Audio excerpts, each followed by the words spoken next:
Muy buenos días a todas y a todos los asistentes. Muchísimas gracias por acompañarnos hoy en la presentación de nuestro índice de percepción de la corrupción 2021. Lamentablemente, una vez más, la situación sanitaria no nos permite, como años anteriores, poder celebrar este evento en la Fundación Ortega y Gasset de manera presencial, pero por otro lado, bueno, nos permite que todos se puedan conectar libremente al evento sin límite de aforo y poder tener más concurrencia. Los resultados han estado embargados hasta esta misma mañana y ahora mismo están siendo presentados en todo el mundo. Y bueno, en esta ocasión contamos en primer lugar con nuestra presidenta, la profesora Silvina Bacigalupo, que presentará los resultados globales y de España, así como el análisis temático concreto para esta edición y un breve repaso del índice de percepción de la corrupción en los últimos 10 años. A continuación, nuestro cofundador y secretario general, Jesús Sánchez Lambás, realizará un análisis y reflexión a nivel regional y finalmente contaremos con la valoración de los resultados nacionales a cargo de nuestro cofundador y miembro del comité de dirección, el profesor Manuel Villoria. En segundo lugar, muy rápidamente comentar que todos los participantes y periodistas que quieran realizar las preguntas, una vez finalizadas las presentaciones, va a estar habilitado tanto el chat público, así como el botón de alzar la mano para poder realizar la pregunta viva voz. Os agradeceríamos si pueden identificarse y mencionar de qué medio provienen o qué filiación institucional tienen. Y bueno, dicho esto y reiterando mis agradecimientos por su asistencia, damos paso sin mayor dilación a la presentación de nuestra presidenta Silvina Bacigalupo. Hola, buenos días. Muy buenos días a todos. Para mí es un tremendo placer poder estar una vez más en esta cita anual de Transparencia Internacional, presentando el índice de percepción de la corrupción y los resultados que hemos tenido. Como bien decía y adelantaba David Martínez, nuestro director ejecutivo, es una pena que no lo podamos celebrar de forma presencial, pero bueno, tenemos que tener también o valorar positivamente la ventaja de todos estos medios que nos permiten continuar en nuestra actividad y estar presente. Como bien saben, voy a compartir una presentación para poder facilitar el seguimiento de la presentación y de los datos que nos van a facilitar un poco la comprensión del índice de percepción de la corrupción.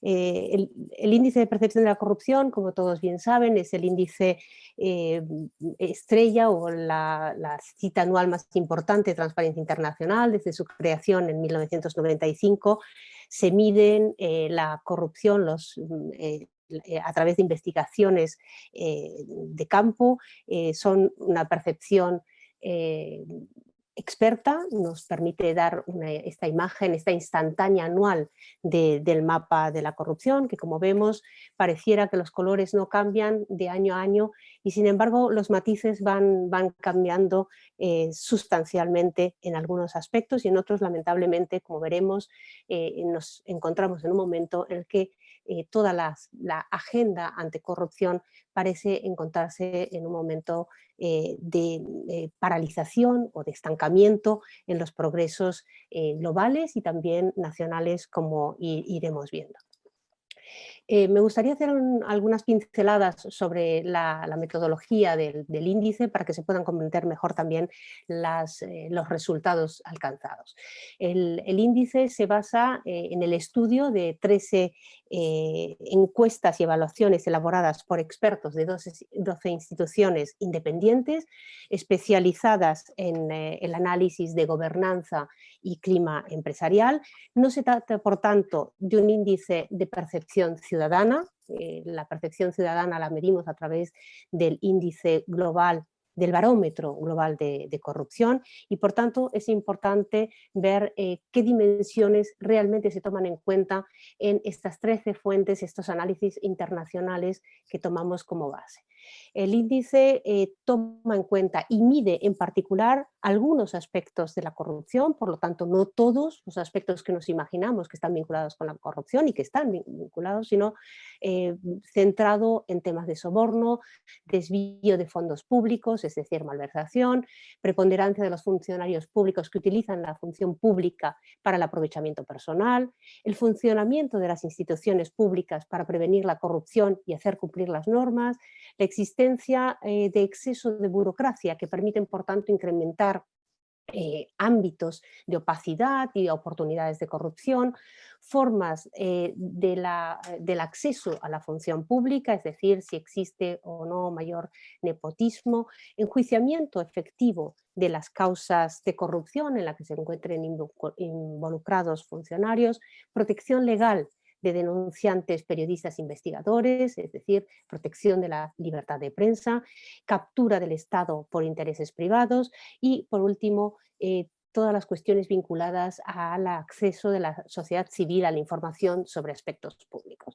Por tanto, centramos en estos parámetros el índice de percepción de la corrupción y todos los resultados que vamos a ir viendo están focalizadas en estos indicadores y, sin embargo, no tomamos en cuenta o no se toman en cuenta porque las fuentes, además, a las que internacionales sobre las que nos basamos en las encuestas expertas, tampoco toman en particular estos aspectos todas ellas y solamente algunas, por tanto no darían una imagen, una foto adecuada si lo tomamos en cuenta respecto de un país y sin embargo no de otro, no se toma en cuenta esas percepciones ciudadanas, no se toma en cuenta el fraude fiscal, los flujos financieros, la actividad de facilitadores de corrupción, blanqueo de capitales o la corrupción en el sector privado, ni tampoco los índices de economía sumergida y mercados informales.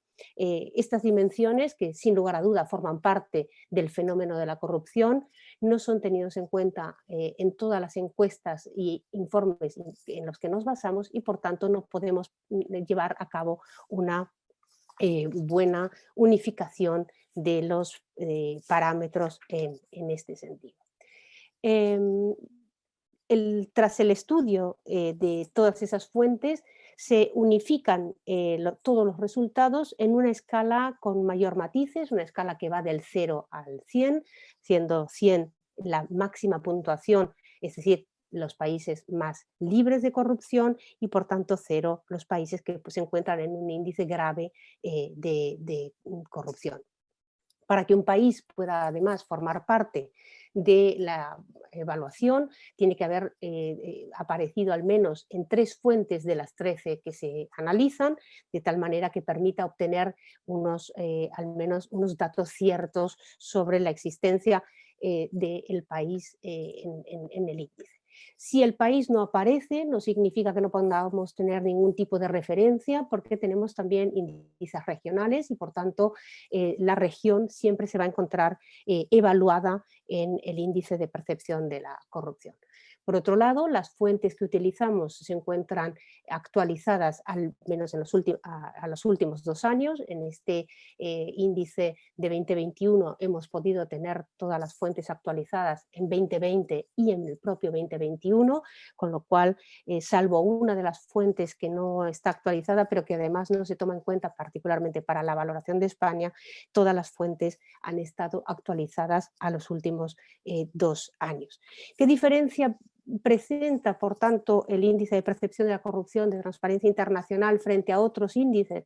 En primer lugar, diría que permite una cobertura global, geográfica mundial, por tanto, de la percepción de la corrupción de estos informes expertos. Permite además hacer un estudio más fiable de las distintas fuentes, primero porque se consideran una primera instancia de forma separada, luego se analizan y se cruzan todas ellas para poder tener y por tanto compensar eventuales errores o márgenes de errores que pueda haber entre una u otra fuente. El hecho de poder utilizar una escala o de haber logrado un método que nos permite llevar a una escala de 0 a 100 nos permite abarcar muchos más matices del fenómeno de la corrupción que escalas que se sitúan de 1 a 7 o de 1 a 10 o de 1 a 12, como son las que manejan los índices con los que trabajamos. Y por último, además, las fuentes subyacentes al IPC, que evalúan las distintas dimensiones y manifestaciones, permiten que en el IPC se concilien varios aspectos de todos los indicadores en una sola escala, que es la que o la que utilizamos, por tanto, para el índice de percepción de la corrupción. Y por último, un dato no menor es que la metodología del IPC desde el año 2012 se encuentra validada por el Centro Común de Investigaciones de la Comisión Europea, es auditado periódicamente también por la Comisión Europea, por esta misma institución, y se han ido incorporando todas las recomendaciones que en estas auditorías periódicas se nos realizan para mejorar la metodología y la fiabilidad que ofrece el índice de percepción de la corrupción. Los resultados por región en este índice 2021, como vemos, siguen siendo índices que no permiten decir que hayamos logrado grandes mejoras a nivel mundial. Europa se sitúa a la cabeza, pero no deja de tener todavía una distancia muy lejana con los 100 puntos que se pueden alcanzar en el ámbito o al menos en la escala de nuestro índice de percepción de la corrupción. Y en el contexto global percibimos que 2/3 de los países obtienen todavía puntuaciones inferiores a 50 puntos, que la puntuación media se sitúa en 43 sobre 100 y por tanto los avances han sido en los últimos años ciertamente escasos, pero no nimios. Si vemos y hacemos una comparativa de los últimos 10 años, hay 25 países que han mejorado su posición, que han mejorado, por tanto, su valoración frente a los indicadores que estamos mencionando como indicadores para la prevención de la corrupción. 23 países, por el contrario, podemos visualizar claramente que han bajado y 131 países se mantienen aproximadamente en una cifra similar a la existente. Esto no quita la importancia, ni muchísimo menos, del índice de percepción de la corrupción, que anualmente permite focalizar esta foto, poner en agenda los problemas en materia anticorrupción y que podamos seguir intentando avanzar, empujar esa agenda importante. De los resultados de este año, nuevamente a la cabeza se sitúan Dinamarca, Finlandia y Nueva Zelanda con 88 puntos y por tanto dentro de los 10 países más importantes pues visualizamos estos resultados para 2021. Los países que siguen manteniéndose en la parte inferior del índice, algunos llegan hasta puntuaciones de escasos 11 puntos sobre la valoración de 100 y por tanto permiten este panorama general de los 10 más importantes, los 10 más bajos en el ámbito del. ¿Cómo ha quedado España este año? Pues finalmente el resultado obtenido por España en 2021 es de 34. Se sitúa en el ranking mundial en el puesto 34 de 180 países. En este sentido, hemos descendido 2 puntos en el ranking y, por otro lado, nos volvemos a situar en aspectos bastante más inferiores que lo que tuvimos en otros años o con el avance que habíamos logrado hacer. España no progresa y se estanca, por tanto, en la lucha contra la corrupción. Comparado con otros Estados miembros, como luego veremos, se puede ver claramente que países que estaban en nuestra misma posición en el año anterior han adelantado en puntuación, como puede ser, por ejemplo, Portugal. No se trata de hacer una comparativa con otros países, pero sí es importante que valoremos cuáles son las causas, como luego hará de forma más específica el profesor Villoria, pero cabría quizás adelantar en este punto que si bien en la subida que tuvo España en los años anteriores y que hubiera sido importante que se mantuviera al menos para poder realmente afirmar que teníamos una mejoría en estos últimos años, pues no deja de ser significativo un dato importante y es la falta de la implementación de las reformas importantes en la agenda legislativa que tenemos por delante en materia de prevención de la corrupción y que es necesario en materia también de buen gobierno y de transparencia en este punto que no se logra de materializar. Es verdad y no podemos dejar de reconocer y señalar también desde Transparencia Internacional que España tiene una importante agenda de mejoras en materia de gobierno abierto y de transparencia. Hay una agenda del cuarto plan de gobierno abierto que incluye todas estas reformas importantes, pero lo cierto es que no se logra avanzar en la agenda legislativa y eso es una responsabilidad evidentemente de todos los actores, pero en particular de la actividad del Parlamento en esta materia del Congreso de los Diputados. En el mundo, por tanto, descendemos en relación al buen eh, resultado que se había obtenido en 2019 y nos encontramos, por tanto, en, en un leve descenso en este sentido.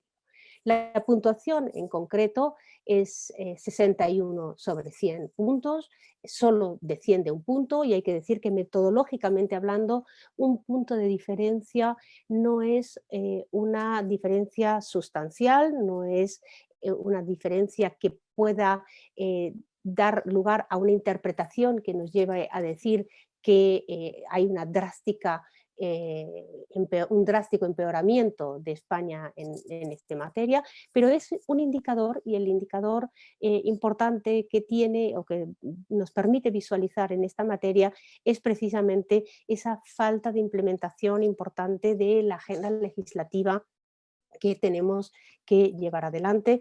No nos olvidemos que hay muchas reformas propuestas, pero ninguna de ellas termina de poderse avanzar.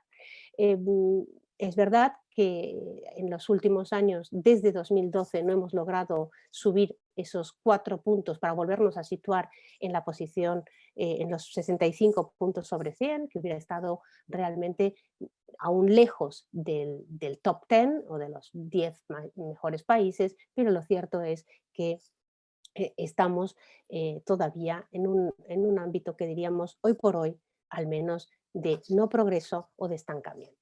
En el ámbito de la Unión Europea, la puntuación media es de 64 sobre 100. España tiene también, aquí descendemos en esta escala al puesto 14, habiendo podido estar en 2020 en el puesto 12 de la Unión Europea.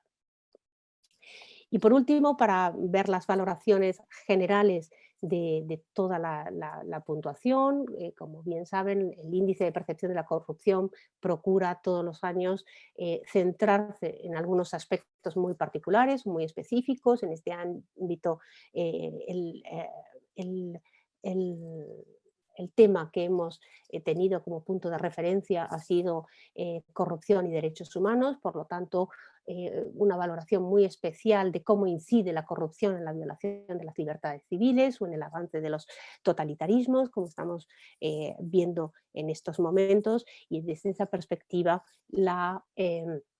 la conclusión de nuestro informe, que podrán leer de forma detenida y donde van a encontrar toda la información que ya está colgada en nuestra web con todos los detalles, las escalas y todos los materiales que puedan necesitar para seguir haciendo una valoración en este sentido, resulta realmente eh, escalofriante cuando vemos la incidencia que tiene la corrupción ya no solamente en la erosión de las instituciones democráticas de un Estado, sino paralelamente, como no puede ser de otra manera, también en la propia valoración de los derechos fundamentales.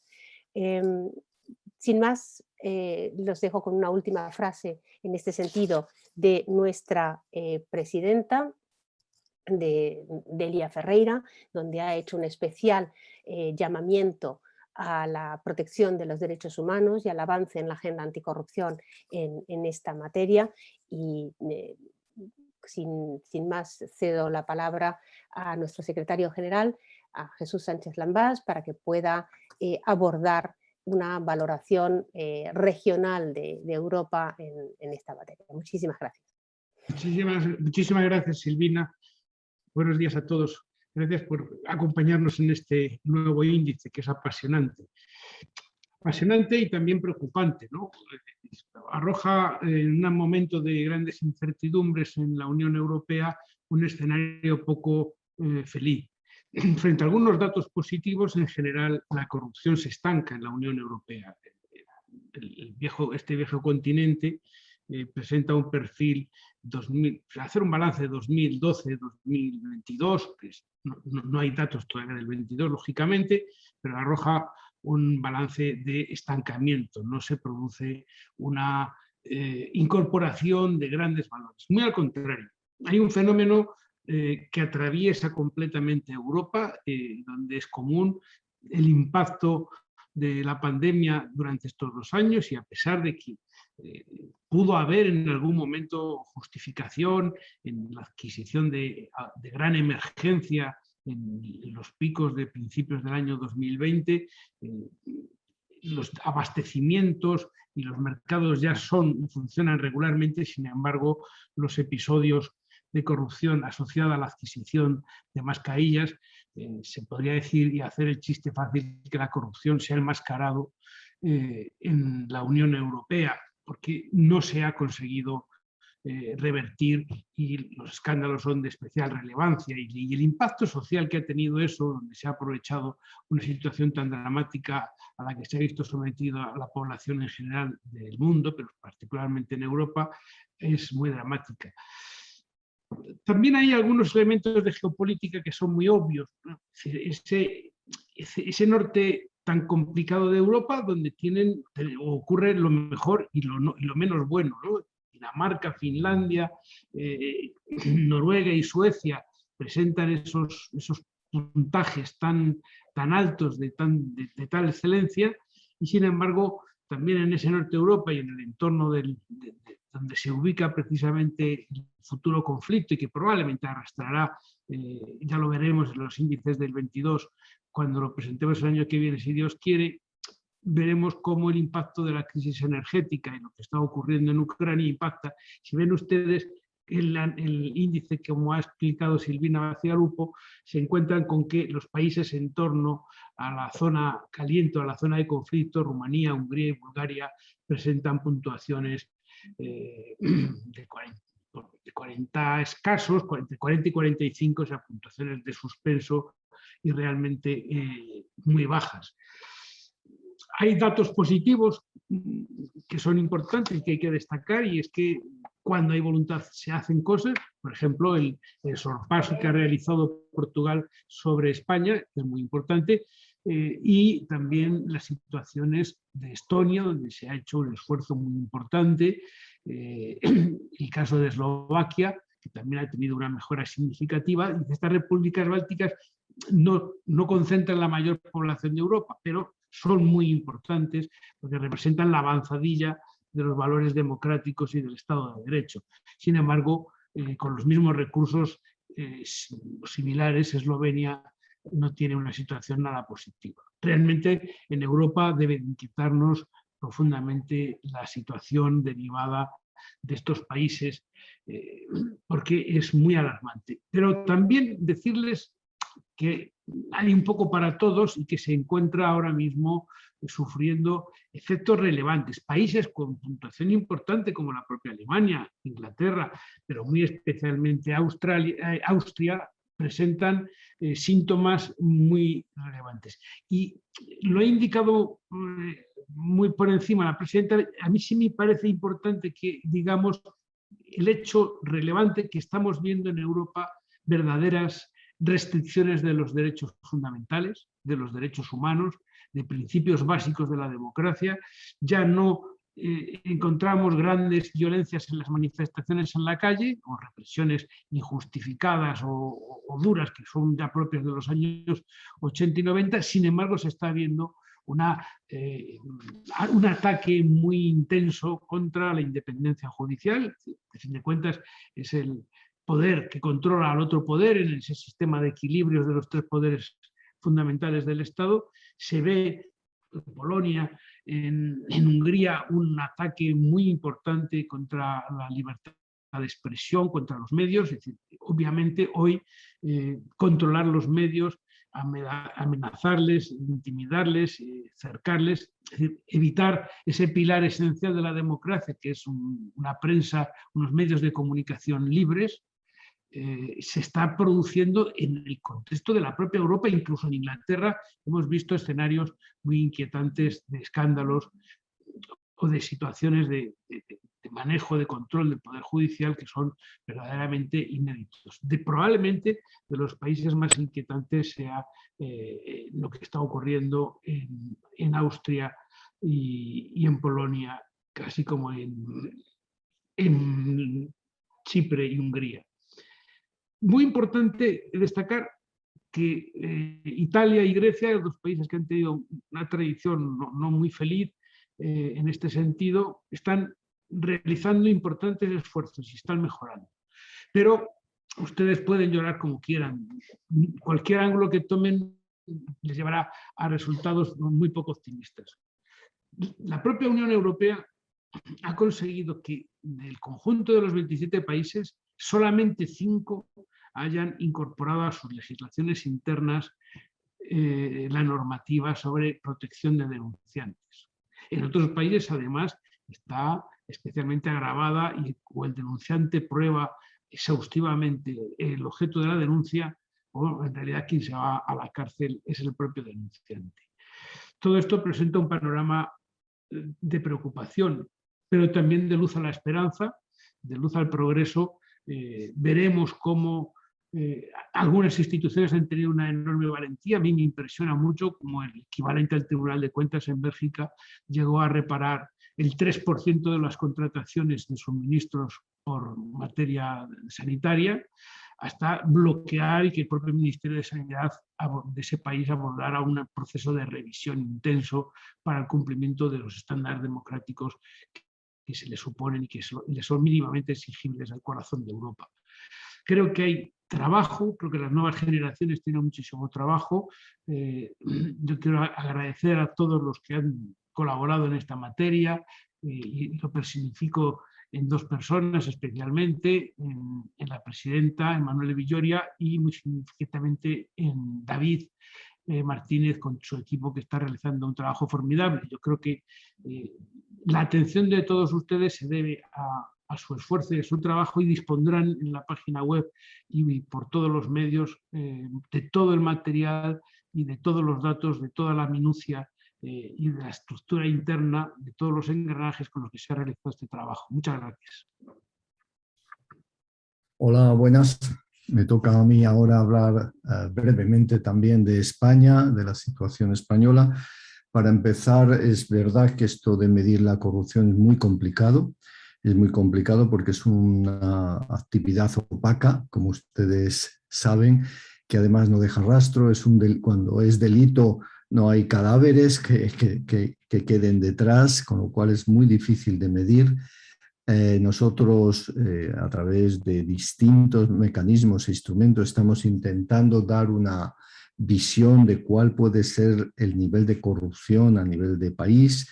Este es un método que realmente ha dado bastantes buenos resultados, esto de pedir la percepción, medir la percepción sobre la base de lo que expertos y expertas y desde luego también empresarios, empresarias, directivos de empresas piensan sobre la corrupción en el país en el que viven, lo que ellos de alguna forma conocen, lo que ellos experimentan y bueno, con este mecanismo yo creo que se puede conocer de alguna manera cuál es el nivel de corrupción de un país. También se puede preguntar a la gente, no obstante, cuando se pregunta a la gente, en el caso de España, por ejemplo, los datos son verdaderamente preocupantes porque la percepción de la ciudadanía sobre la corrupción es extraordinariamente elevada, más elevada que la de los expertos, más elevada que la de los empresarios. Y luego, finalmente, también se puede intentar medir objetivamente cuáles son los datos de delitos de corrupción, cuáles son las condenas, cuántas personas han sido condenadas.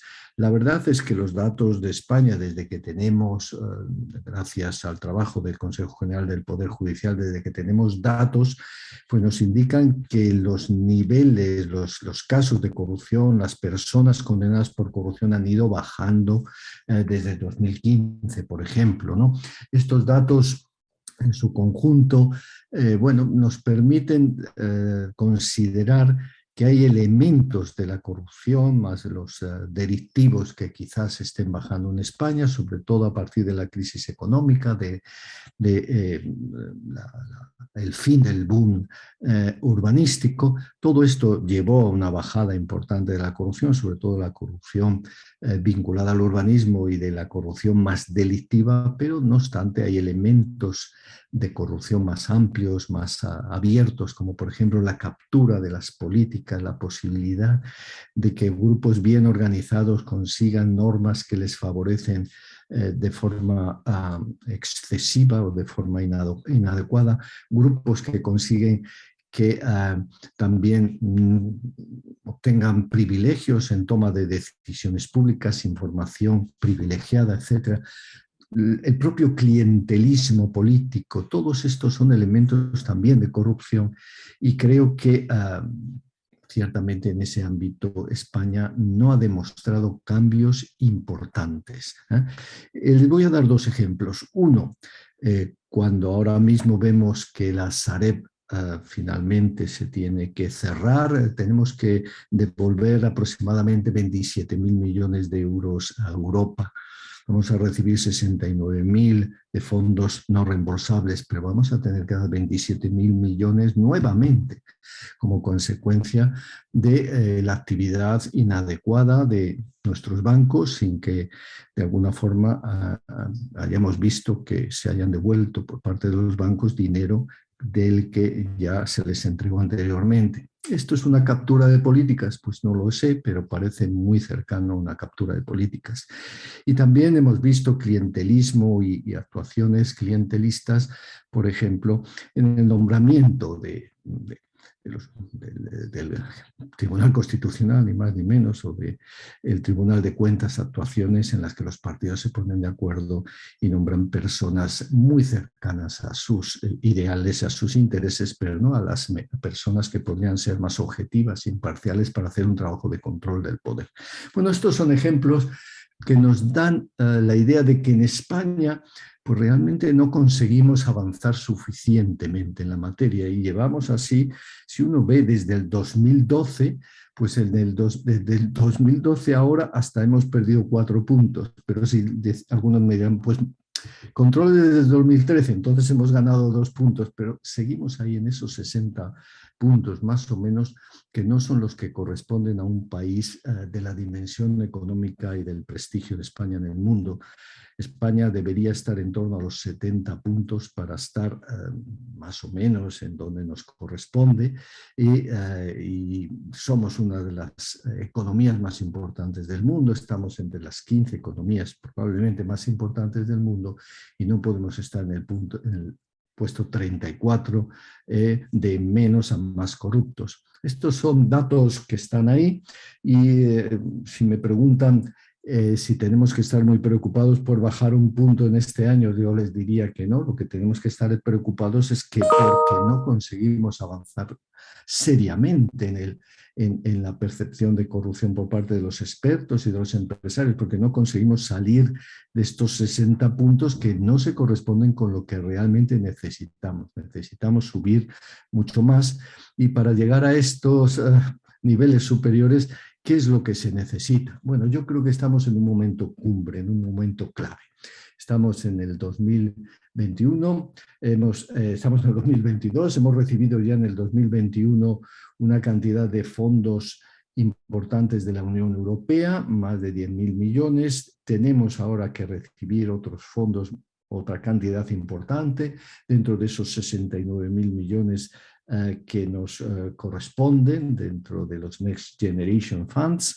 Bueno, ¿cómo vamos a gestionar esto? Pues la Unión Europea nos está diciendo que hay que gestionarlo de forma bastante honesta, con controles serios de la corrupción y del fraude, que tenemos que introducir mecanismos de evaluación de riesgos de corrupción y de fraude, que tenemos que introducir mecanismos de evaluación de conflictos de interés, que tenemos que mejorar nuestros sistemas de integridad institucional en las organizaciones, que hay que introducir códigos éticos y tomárselos en serio, que hay que transponer la Directiva Europea de protección a los alertadores, que tenemos que tener nuestros buzones de denuncia incluso con la posibilidad de que sean anónimos en las organizaciones públicas y en muchas empresas. Bueno, tenemos ahí un momento cumbre, tenemos que aprobar una nueva ley de transparencia, una nueva ley de lobby, una ley de conflictos de intereses. Todo esto está previsto y tenemos que hacerlo bien y tenemos luego que poner los medios para que eso se implemente adecuadamente, porque en España tenemos una costumbre que es aprobar leyes pero luego no cumplirlas y esto no puede seguir así, ¿no? O establecer leyes que permiten el incumplimiento sin que pase nada, ¿no? Bueno, con todo esto yo les diría que la situación de España refleja este momento, ¿no?, de paralización, de incapacidad de dar el salto que necesitamos, y este es un año clave porque tenemos que introducir reformas necesariamente para gestionar los fondos Next Generation y que este impulso con estas reformas podría ser el momento, ¿verdad?, de conseguir que nos tomemos en serio las reformas, que los gobiernos se tomen en serio las reformas, que todos los partidos políticos tiren adelante para conseguir que estas reformas se lleven adelante y además para conseguir que las administraciones las implementen de forma seria y rigurosa. Bueno, esto creo que sería lo fundamental, más allá de que se nos acerque Israel o Letonia, o más allá de que nos pase Portugal y Lituania. Realmente esos son datos que están ahí. Se nos acerca Italia, y que Italia está haciendo un trabajo excelente en la materia, pero yo creo que lo fundamental es que sigamos nuestro camino, tengamos claro que tenemos todo un marco de reformas muy importantes. Tenemos todavía un año o dos de un gobierno que en principio tiene toda esta agenda, y lo que esperamos es que este gobierno lleve adelante esta agenda y que la implemente, y que los gobiernos que vengan después sigan con este camino de reformas para conseguir que la corrupción se convierta en España en algo extraordinario que nunca o casi nunca se da, o algo que desde luego no es habitual en nuestras administraciones. Y nada más, muchas gracias y un placer estar aquí con todas y todos ustedes.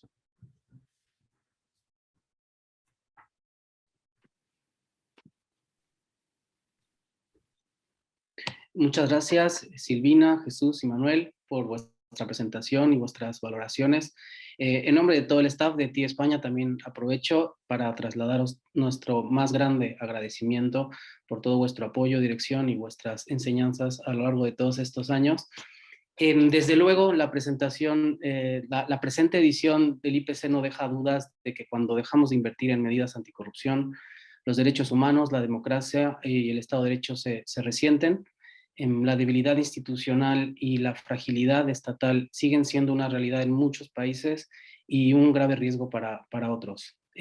Comentar, tal y como dijo nuestra presidenta, tenéis a vuestra disposición en la web la nota de prensa y el kit de prensa, y se abre en este momento el turno de preguntas. Agradecemos muchísimo si pueden identificar sin mencionar de qué medio proceden, de qué medio de comunicación provienen, en caso de ser periodistas, a realizar vuestras preguntas o compartir vuestros comentarios o reflexiones. Tenemos dos por el momento. Dos preguntas. Voy a leer la primera, de Jorge Ángel. Nos pregunta una pregunta bastante que da justo en el corazón de la cuestión. Se habla de percepción no necesariamente fiable, nos dice, ¿cómo se indaga y se acredita la corrupción? No sé, Silvina, si quieres contestar esta pregunta, o Jesús o Manuel. Sí, muchísimas gracias por la pregunta, porque es una pregunta que, como bien decía David, siempre se nos formula, y en este sentido yo creo que es importante volver a destacar que dentro de la metodología que utilizamos en el índice de percepción de la corrupción tenemos que tener en cuenta que no es percepción ciudadana, es decir, no es experiencias de contacto directo de los ciudadanos con la corrupción, que en ese ámbito, si vamos a las encuestas europeas y a los índices europeos, España tiene un nivel muy bajo en percepción real de contacto con la corrupción que tiene o que puede tener un ciudadano en su día a día. Se trata de evaluación de informes expertos que tienen en cuenta determinado tipo de dimensiones para valorar la corrupción, como las he mencionado antes, en la nota metodológica se puede ver claramente, y por tanto son datos objetivos sobre esas opiniones expertas de instituciones acreditadas internacionalmente en el ámbito del estudio de la gobernanza y del clima empresarial. Y eso es algo que quizás no lo podríamos decir suficiente para que quede claro que no son percepciones, son estudios de indicadores concretos como la existencia de sobornos, la existencia de malversación, los casos que se enjuician reales, es decir, que si afloran noticias sobre casos de corrupción no quedan impunes, no quedan sin ser juzgados. Precisamente esta es una de las dimensiones en las que España, en los años en que hemos logrado subir y volver a colocarnos, al menos, aunque más no sea, a evitar empezar a escalar de nuevo en el índice de percepción de la corrupción, después de haber caído entre 2012 y 2017 7 puntos, que eso sí que es un dato significativo, así como bien matizaba el profesor Villoria, un punto no es significativo, pero 7 en muy poquito tiempo fue significativo y que se corresponde además con la realidad de corrupción, como también indicaba el profesor Villoria, vinculado al urbanismo, a la burbuja inmobiliaria y a la financiación política o de partidos políticos que tuvo lugar y que fue precisamente el tema que se puso de manifiesto en el índice de percepción de corrupción del año pasado. El enjuiciamiento de aquellas causas, de que esos casos que afloraron y que esa realidad fue sometida a enjuiciamiento y ha dado lugar a sus correspondientes sentencias. No podemos dejar de olvidar, aunque el tiempo pasa muy rápido, o por lo menos pasa a una velocidad a una velocidad que no estamos casi ya ni acostumbrados. Lo que pasó ayer parece que fueran hace 10 años, pero no hay que dejar de olvidar que España vivió una moción de censura como consecuencia de una sentencia importante, y esos son los datos que al final terminan tomándose en cuenta, son datos objetivos y que están estudiados y analizados por distintos expertos en las encuestas que manejamos como base como fuentes para el índice de percepción de la corrupción. Muchas gracias, Silvina. Tenemos otra pregunta de David Povedano, dirigida en este caso a Manuel Villoria, él es del Ayuntamiento de Fuenlabrada, y nos pregunta: ¿qué ley de las pendientes de aprobar en España aprobarías tú, Manuel, en primer lugar? Muy bien. Bueno, yo insistiendo otra vez en el tema de la medición de la corrupción antes de entrar en estos temas, efectivamente en España hay un dato muy relevante, y esto lo hemos dicho varias veces, que es que los funcionarios en España normalmente no cobran sobornos, lo que llamaríamos la victimización, el hecho de que te pida la policía, que te pidan en el centro de salud, que te pidan en los colegios sobornos, que pasa en tantos países. Esto en España no se da y es algo extraordinario, ¿no? Y salen las encuestas. Apenas el 2% dice que de alguna forma cree que le han podido solicitar un soborno en el último año. Estos son datos muy parecidos, fíjense, a los países menos corruptos del mundo, ¿no? 2% es bajísimo, ¿no? Hay países donde el 50-60% de la gente dice que le han pedido un soborno en los últimos 12 meses, y eso conecta con otra pregunta, luego vendrá de Antonio Arias sobre Latinoamérica. Es decir, países donde más del 50% de la gente dice que le piden un soborno todos los años, ¿no? Y claro, esto no se da en España y es importante, pero la percepción de los ciudadanos sobre la corrupción, sobre todo está la corrupción en sentido amplio, políticas en España es altísima y eso es muy preocupante, ¿no? La percepción ciudadana. En cuanto a la percepción de los empresarios y de los expertos, pues ahí la idea es poder compensar, ¿no? Gracias a distintas fuentes uno puede analizar con mayor detalle los errores que pueda tener una fuente y compensarlos con otras, y eso nos da criterios que yo creo que son suficientemente válidos, ¿no?, para hablar de la corrupción en un país. Luego, además, esto se puede correlacionar con otras muchas variables para intentar ver si hay coherencia o no. Y los datos nos indican que hay bastante coherencia, ¿no? Cuando empiezas a conectarlo con datos sobre calidad del Estado de Derecho, cuando lo conectas con datos sobre distribución, cuando lo conectas con datos sobre seguridad jurídica, en fin, yo creo que es un elemento importante. Ahora, ¿con qué ley nos centramos? ¿En qué ley podríamos ahora mismo considerar prioritaria? Yo creo que la transposición de la Directiva de Protección a los Denunciantes y Alertadores sería lo fundamental, porque en el momento que se tengan estos buzones de denuncia y la gente pueda denunciar anónimamente y sepa que además, en caso de que tenga que ir a un juicio o que tenga que declarar, se sienta protegida como alertador de corrupción, yo creo que vamos a tener información muy relevante y muy útil. También es muy importante que se lleve de una vez por todas adelante la publicidad del propietario último de las empresas, que sepamos muy bien quiénes están detrás de cada empresa, porque muchas veces probablemente muchos sitios se están dando contratos políticos a sí mismos a través de intermediarios, a través de empresas intermediarias. En fin, yo creo que esa sería mi respuesta a la pregunta. Muchas gracias, Manuel. Tenemos otra pregunta que más o menos ya la mencionaste, de Antonio Arias, de la Universidad de Oviedo.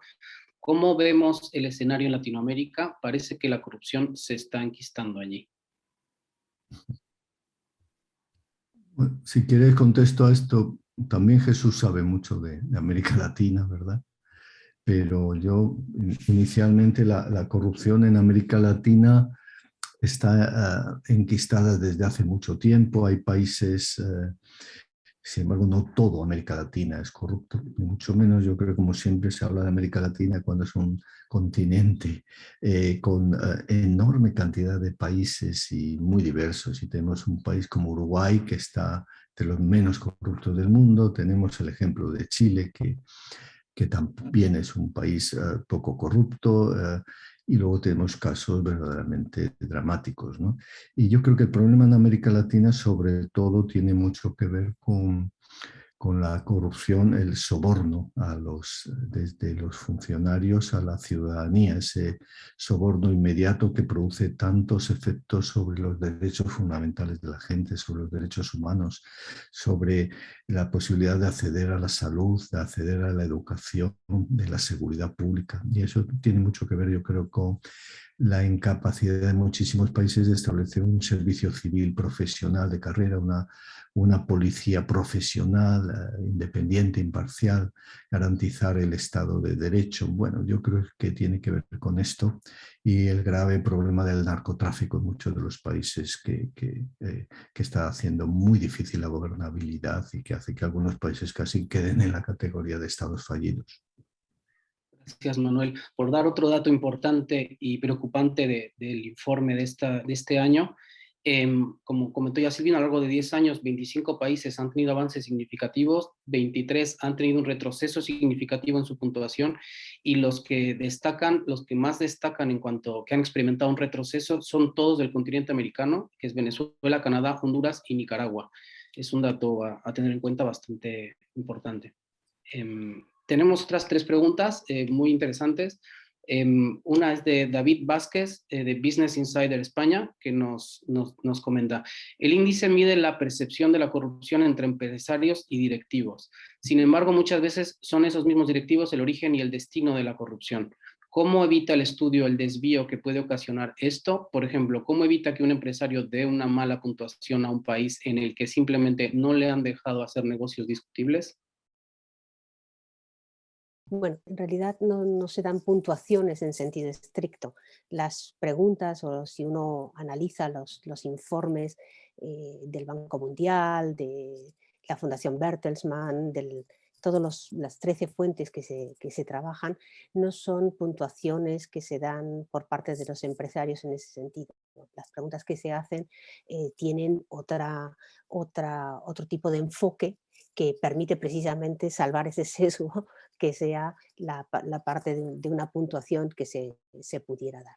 Yo creo que merece la pena echar un vistazo a las cuestiones que hacemos, por lo menos en nuestros informes resumen, que lo tienen a mano, y podrán ver perfectamente cómo esas cuestiones no son matices que se pueden tomar, que se toman en cuenta. Realmente no hay una puntuación directa de los empresarios valorando la corrupción existente en términos de percepción individual, como estamos diciendo. Probablemente el índice de percepción de la corrupción, cuando en 1995 se eligió ese nombre, era para la medición de la corrupción con elementos objetivos, y no se tuvo en cuenta esa distinción.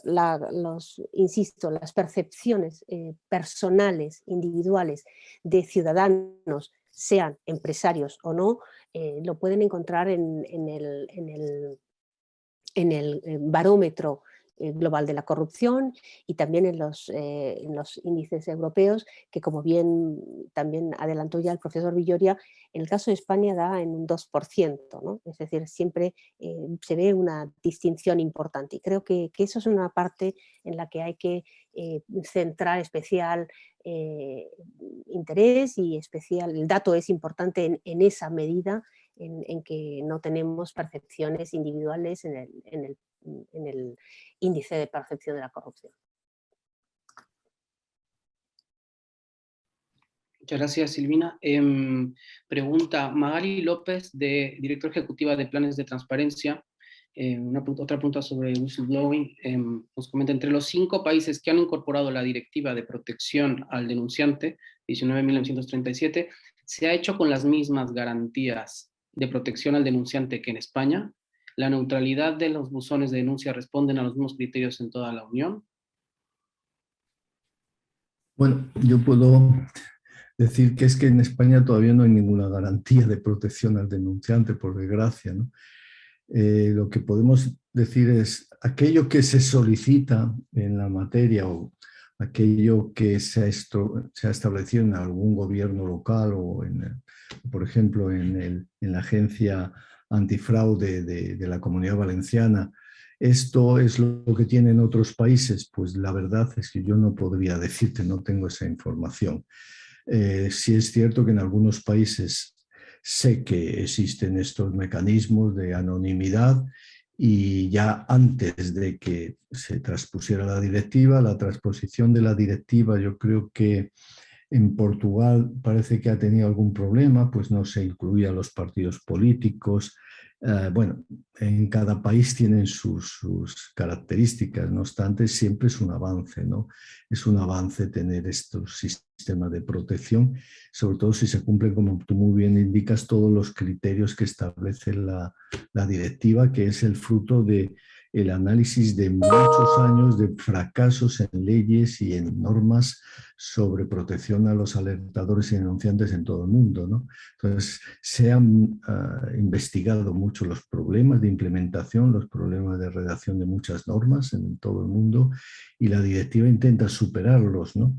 Y si se cumplen todos los requisitos de la directiva, yo creo que conseguiremos proteger mucho mejor a los alertadores, y uno de los elementos clave efectivamente es tener buzones anónimos con todas las garantías de anonimidad posibles, ¿no? David ha trabajado este tema y lo conoce muy bien, pero efectivamente ese sería un elemento. Muchas gracias, Manuel. Nos quedan 2 preguntas. No sé, Jesús, si quieres contestar esta, por ejemplo. Nos dice Inma, Coronel, ¿ha contribuido la pandemia de la COVID a que la percepción de la corrupción se haya estancado en España? Yo creo que la pandemia lo que ha producido ciertamente es una paralización de muchas actuaciones que los gobiernos tenían que haber desarrollado. Y esta paralización pues, ha hecho que, unido además a lo que se ha visto, ¿no? Se han visto despilfarros, se han visto corruptelas, se han visto unos enormes ejemplos en distintas agencias anticorrupción, muy interesante el informe de la Agencia Antifraude de Baleares, ¿no? Sobre cómo la contratación ha tenido, en el momento que se ha dado manga ancha, pues ha tenido enormes problemas. Todo esto contribuye a que no se haya avanzado e incluso a que probablemente pues, en parte se haya retrocedido, ¿no? Este retroceso tan mínimo que sobre todo se centra en una fuente, es una fuente en la que sobre todo ha bajado la puntuación a España, porque hay dos que la han subido, pero una la ha bajado y tiene un sistema de puntuación que va de 12 puntos en 12 puntos aproximadamente, y eso hace que cambien las cosas, y aunque nuestro modelo estadístico impide cambios radicales como consecuencia de una sola fuente, pues al final ha habido una pequeña bajada. Pero yo creo que sí, la pandemia ha influido, como no. Gracias, Manuel. Tenemos una última pregunta. Jesús, te veo en pantalla. No sé si quieras contestar esta última pregunta de Fiorella Angiolina, que nos pregunta, ¿qué tanto se ha avanzado en términos de sector privado? ¿Por qué en muchos casos el enfoque viene desde el sector público, pero el sentido de lo que implica la corrupción en muchos países también proviene del privado, especialmente con su intervención en la política? Si no se evalúan los criterios de blanqueo de capital, fraudes fiscales, entre otros, ¿cómo podrían incorporarse estos criterios también para tener un enfoque más integral de la corrupción en los países? Yo creo que sí, en las encuestas sí se pondera.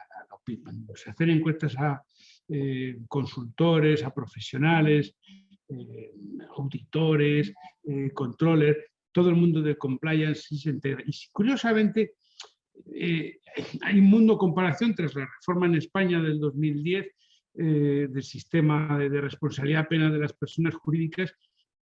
Yo tengo la percepción, tras 40 y varios años de experiencia en el mundo del derecho, que sí se han producido cambios de comportamiento importantes. Luego, tengan en cuenta que, claro, si hay algo de corrupción en la administración, también es verdad que los mecanismos de control, por ejemplo, en España, el contencioso administrativo fiscal tiene un nivel de éxito superior al 38%, que son niveles muy altos. Pero en general sí se está produciendo una transformación del sector privado bastante intensa.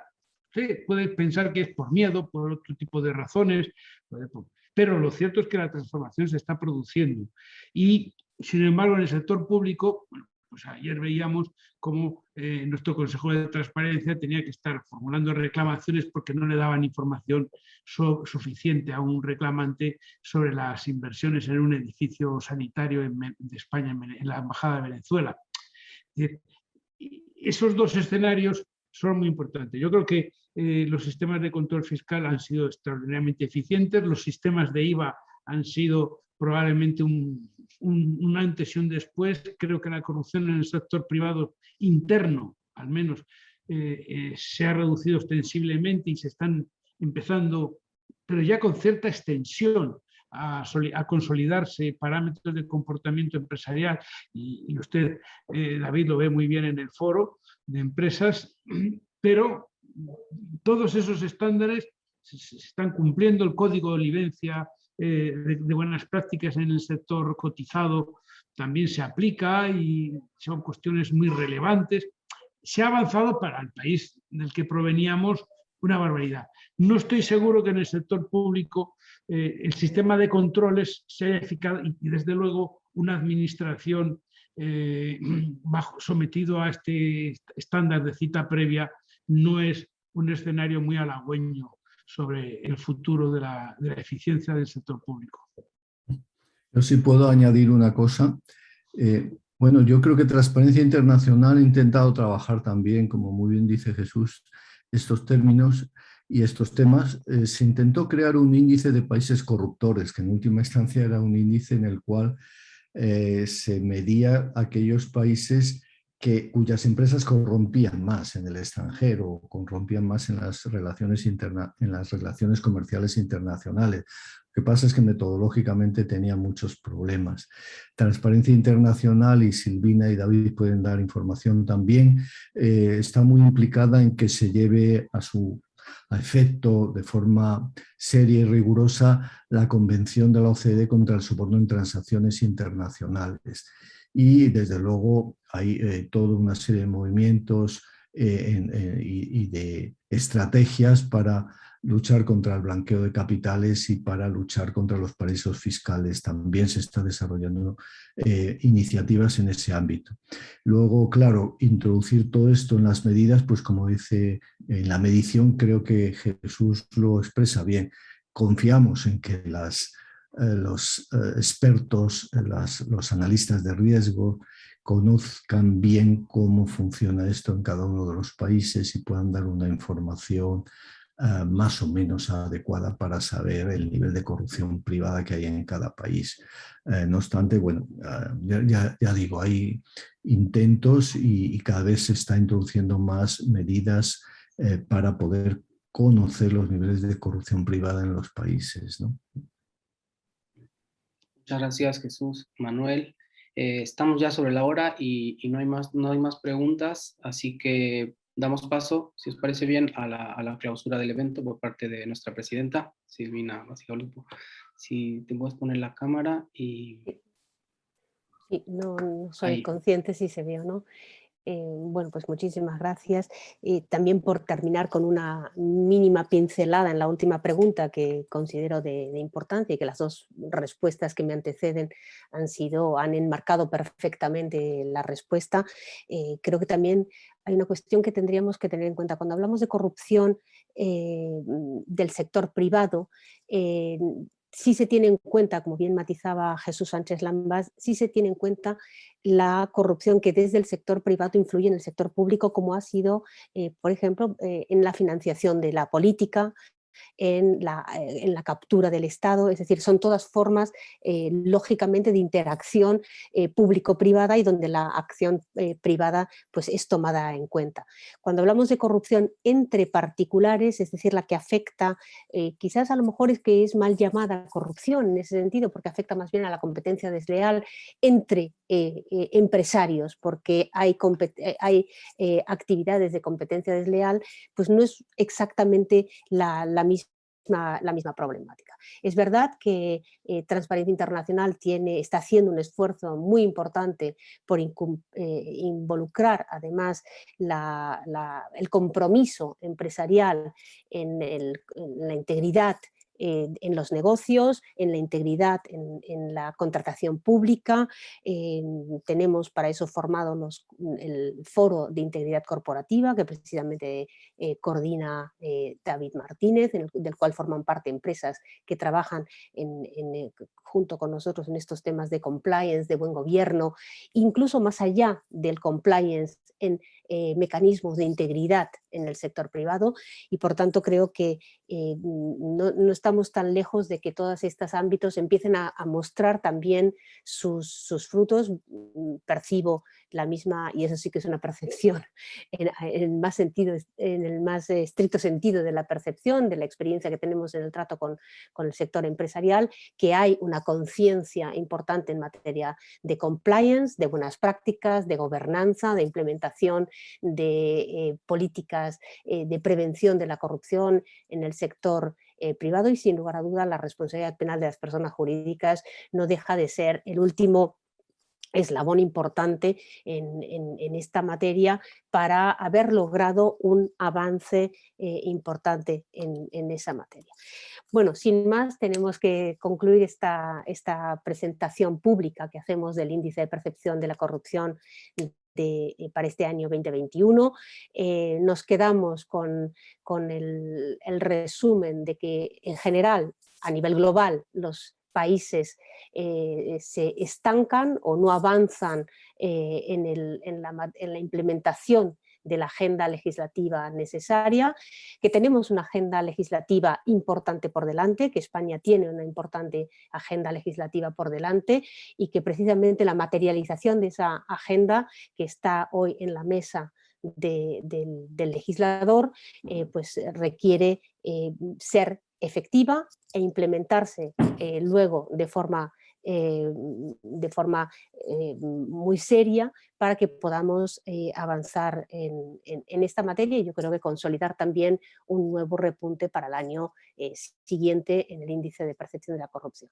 No quiero cerrar esta presentación sin hacer un muy especial agradecimiento a todo el equipo de Transparencia Internacional España, muy especialmente a David Martínez, nuestro director ejecutivo, a Elena Usunariz, que es la responsable de prensa y que ha estado en toda la preparación de todo este evento, a Diana Bouzo, que previamente se encarga del área de sector público y de integridad, y a nuestro responsable en materia tecnológica, que sin él no podríamos hacer absolutamente nada. Muchísimas gracias, Mario, por estar siempre al quite detrás de la cámara o en este caso detrás del ordenador para que todo funcionara. Muchísimas gracias a todos los medios que hoy nos han acompañado, a los asistentes y amigos de Transparencia Internacional que siempre acuden a nuestra cita. Esperemos poder seguir avanzando en esta materia. Muchas gracias por el apoyo de todos y que tengan un buen día.